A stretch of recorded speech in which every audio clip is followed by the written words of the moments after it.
Let's get something straight right out of the gate. The fitness industry is not helping burnout executives. In many cases, it's actually making them worse. And it's not because people are malicious or not because trainers are stupid, but because the advice is built for the wrong person in the wrong context at the wrong stage of physiological stress. And high performers, they're the ones paying the price. Here's the myth that needs to be dismantled first. And that myth is if you're tired, burned out, or running on fumes, you just need more discipline, right? Train harder, be more consistent, push through, do the hard things. That message is so deeply embedded in fitness culture that most people never question it, especially executives, because discipline is already their identity. The fitness industry loves discipline. It worships it. Heck, I do too. Consistency over motivation, right? Hard work beats talent, no excuses. That language works very well for people who lack structure. Executives do not lack structure. Founders do not lack discipline. High performers are not struggling because they're soft. They're struggling because they've been applying the same tool to every problem. And discipline is a very blunt instrument. Here's where the advice starts breaking down. Most fitness guidance is built on a single dangerous assumption that stress is optional, that you can have physical stress in isolation without accounting for the rest of somebody else or someone's life. That assumption might hold for a college student or a recreational athlete, but it collapses the moment you apply it to an executive. An executive does not train in a vacuum. They train on top of decision fatigue, cognitive load, responsibility for other people, constant context switching, time compression, and sleep disruption. But the fitness industry ignores that context completely. It only looks at the workout. So here's the first sacred cow that needs to be slaughtered. Exercise is stress. That's not controversial biology. It's only controversial marketing. Training is supposed to be stressful. That's how adaptation happens. The problem is not stress itself. The problem is total stress load. And the fitness industry, well, they pretend this total stress load doesn't exist. Instead, exercise is framed as automatically restorative. Training reduces stress. Movement is medicine. Just sweat it out.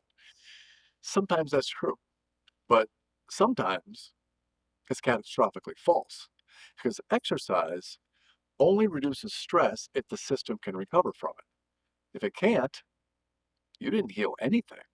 You just added another withdrawal. Here's the second myth. A myth is if you're tired, you're undertrained. That logic, that works beautifully for beginners. It fails completely for high performers because fatigue in a beginner usually means they haven't built enough capacity yet. Fatigue in a burned out executive usually means they've exceeded their capacity for years. Those are completely opposite problems. But the industry, the fitness industry, treats them as the same.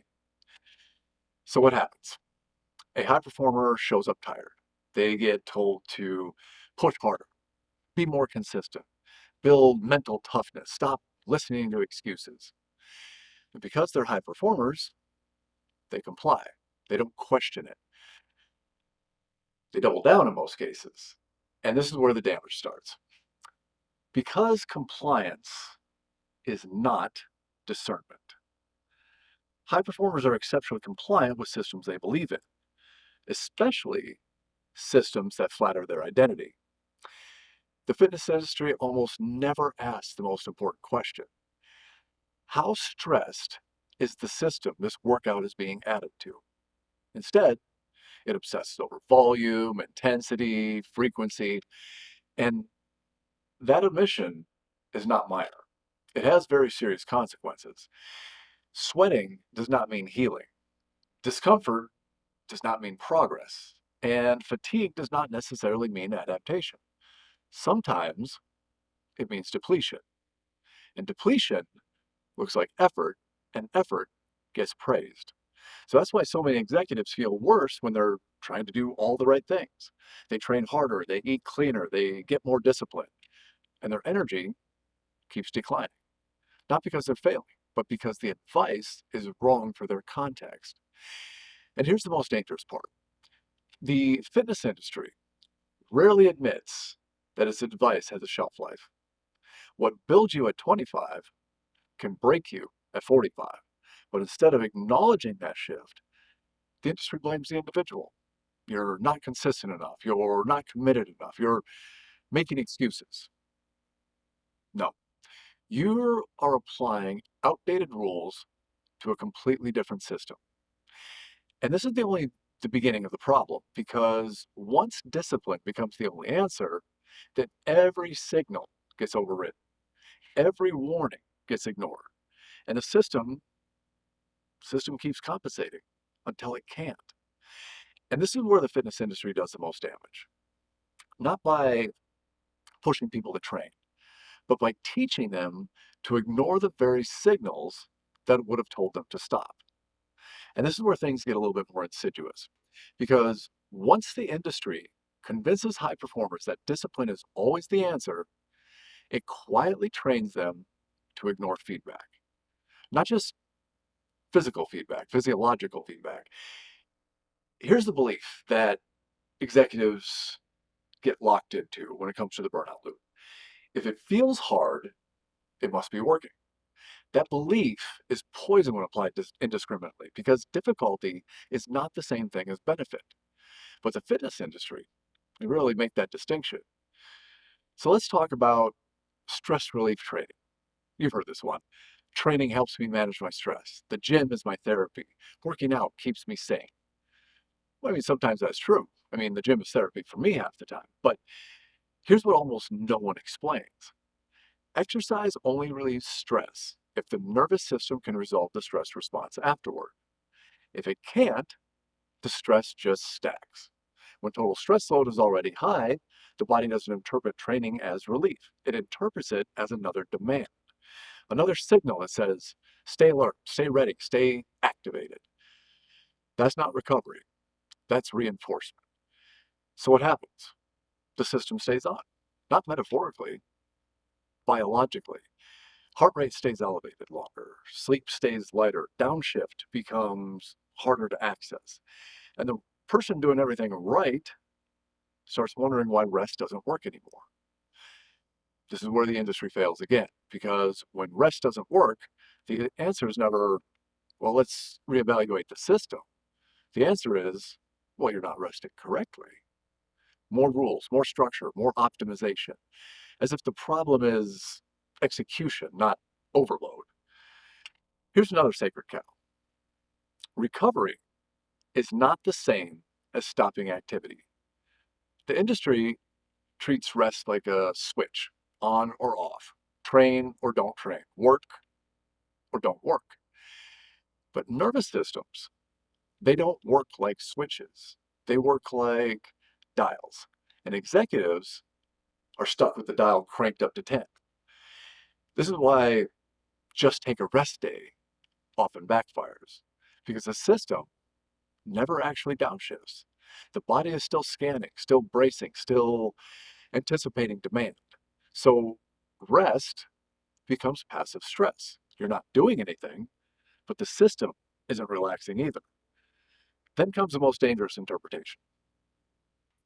I guess I'm just not recovering well anymore. That sounds harmless, but it's not, because it normalizes decline. It reframes physiological warning signs as aging or weakness. And once that happens, people stop questioning the influence. Let's talk about training intensity for a sec. The fitness industry loves intensity. Hard workouts, high output, maximum effort. Intensity looks impressive, but it's also incredibly expensive. High performers already live at high intensity cognitively. Layering physical intensity on top of cognitive intensity without adjusting the total load is how systems get buried. But again, the fitness industry doesn't track total load. It tracks workouts. So executives are told they need more intensity, more volume, more stimulus, even when the system is already screaming quietly. Here's the irony. High performers don't need more stimulus. They're drowning in stimulus. They need systems that can process that stimulus. The fitness industry almost never addresses that distinction. Another myth that needs to be called out. If you don't feel destroyed, it wasn't a good workout. That idea is catastrophic for a burned out physiology because the body under chronic stress interprets destruction as threat, not growth.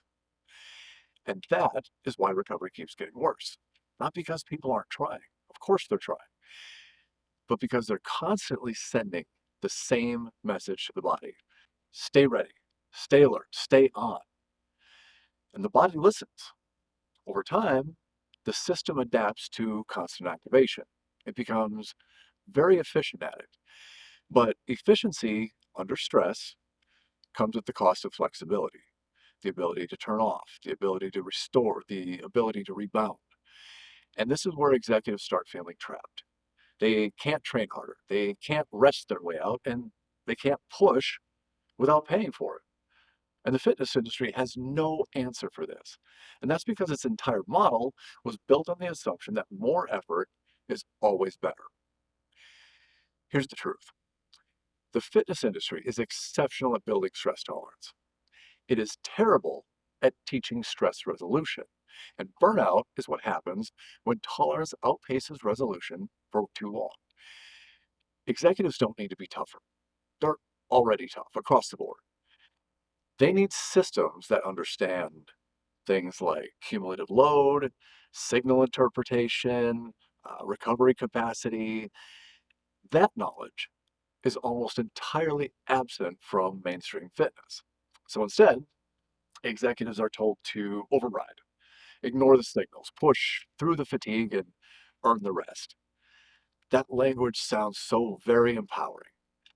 But the reality is, it's not. It's exactly how systems get driven into the ground without ever appearing broken. And here's probably the most uncomfortable part. The industry doesn't notice the damage because it doesn't happen on the gym floor.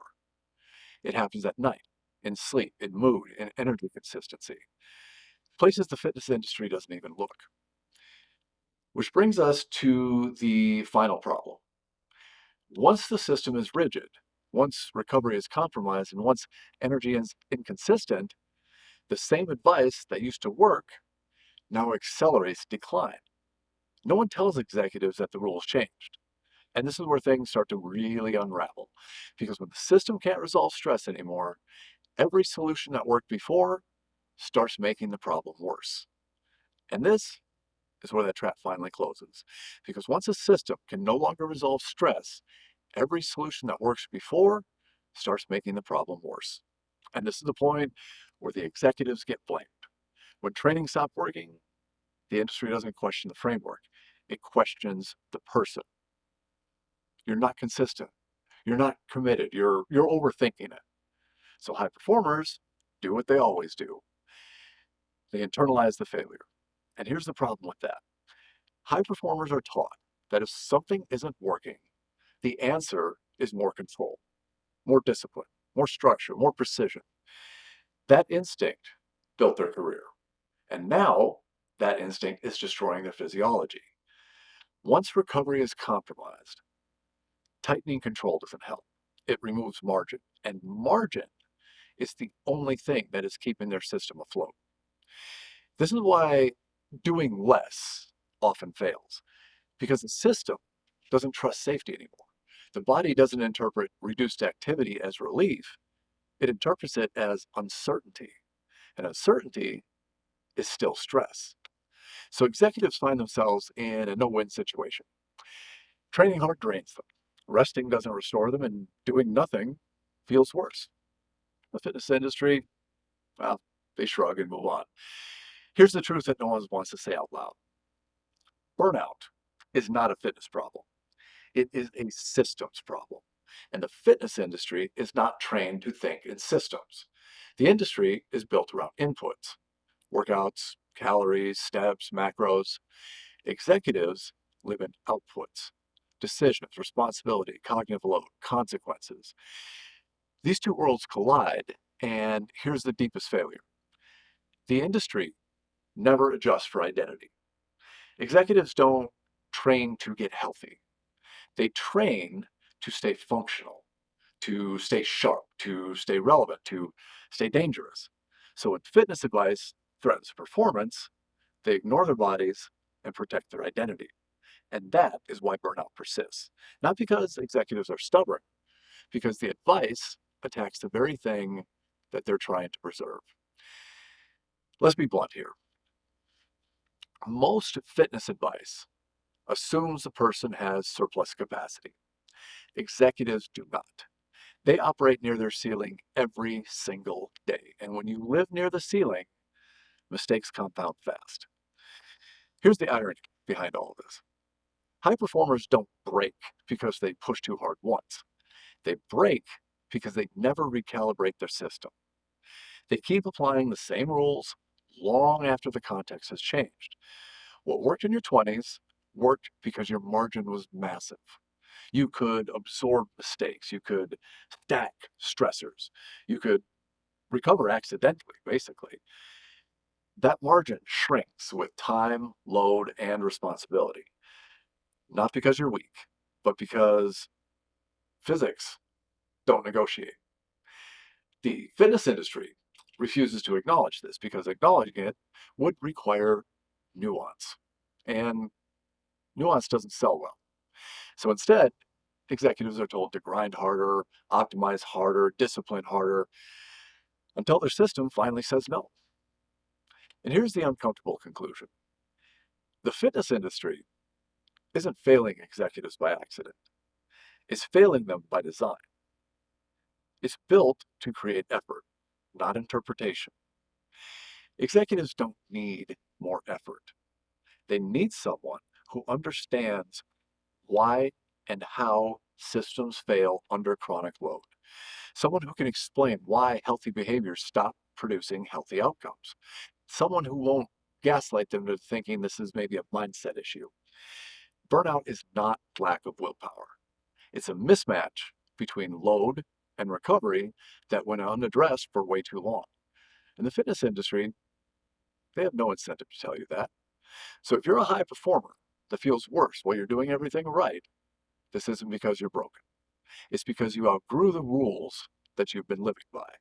And no one told you the rules changed. The goal isn't to do less. The goal isn't to do more. The goal is to stop applying context-blind advice to a system that can't afford it anymore. If this pisses you off a little bit, good. It should, because frustration is what happens when the truth collides with a belief that you've been sold. This channel exists solely to dismantle bad frameworks before they dismantle you. Subscribe if you want explanations rooted in physiology and not slogans, and if you're done guessing and want clarity, click the links in the description. This isn't about quitting. It's about understanding the system you're actually living in.